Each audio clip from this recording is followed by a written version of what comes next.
যাকে তুই ফাঁসির আসামি বানিয়েছিস আমি তার বাবা। এখন 2টো বাজে, 3টেয় আমার ছেলের ফাঁসি হবে। তাই ঠিক 3টেয় এখানে আরো 2জনের ফাঁসি হবে, তোর মা ও বোনের। তোমার ছেলে খুন করেছিল, তাই তার ফাঁসি হচ্ছে। না, আমার ছেলেকে তুই ফাঁসিতে ঝোলাবার ব্যবস্থা করে দিয়েছিস।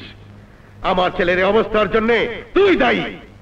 তাই আমার ছেলের ফাঁসির সাথে সাথে তোর মা বোনেরও ফাঁসি হবে। না, এত বড় অন্যায় তুমি করতে পারো না, কিছুতেই না।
পপি, ভাইয়া আমাদের বাঁচাও, ভাইয়া আমাদের বাঁচাও।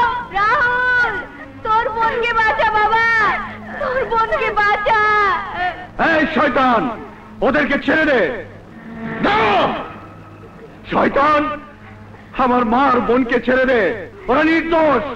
ফাঁসি দিতে হয় আমাকে দে, আমাকে দে ফাঁসি। অ্যাডভোকেট রাহুল, আর মাত্র 30 সেকেন্ড পর আমার ছেলের ফাঁসি হবে।